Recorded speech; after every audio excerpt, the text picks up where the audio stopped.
आप औरंगाबाद में रहते हो और दिल्ली गेट नहीं जानते, ऐसा तो हो ही नहीं सकता। लेकिन इस गेट के बारे में ऐसी कुछ बातें जो औरंगाबाद के ज्यादातर लोग नहीं जानते।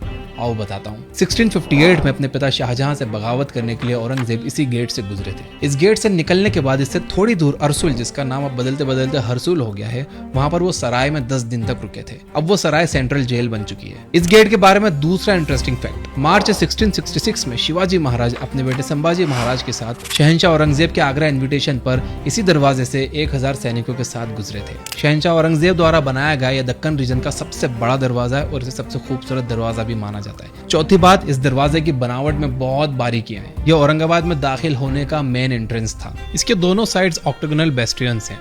बेस्टियन उस दीवार को कहते हैं जो किले से थोड़ी बाहर निकली हुई होती है, जहां से सभी दिशाओं में अटैक किया जा सकता है। दोनों बेस्टियंस के बीच में एक मेहराब है और उस मेहराब के अंदर एक और मेहराब है जिसमें लकड़ी का विशाल दरवाजा लगाया हुआ है। दरवाजे के ऊपर पैरापेट वॉल है और उसके ऊपर जो मेहराबें बनी है उन्हें बैटलमेंट्स कहते हैं। बैटलमेंट्स जंग के दौरान सिपाहियों को प्रोटेक्ट करने के लिए बनाए जाते थे। अब आते हैं इसके बेस्टियंस पर। इसमें जो रेक्टेंगुलर होल है ये गन पॉइंट्स, यहाँ से सिपाही किसी भी हमले का जवाब देने के लिए तैयार रहते थे। इन दोनों बेस्टियंस के ऊपर 2 छतरियां हैं और हर छतरी 8 पिलर्स पर टिकी हुई है और इन छतरियों की छत गुंबद की तरह बनी हुई है और इन छतरियों के ऊपर फिनियल्स लगे हुए हैं। तो नेक्स्ट टाइम जब आप इसके पास वाले कुएं की दीवार पर बैठे हुए हो या फिर डिसेंट पर डिकॉशन पी रहे हो तो ये ख्याल जरूर करना कि आप कहाँ पर बैठे हुए हो।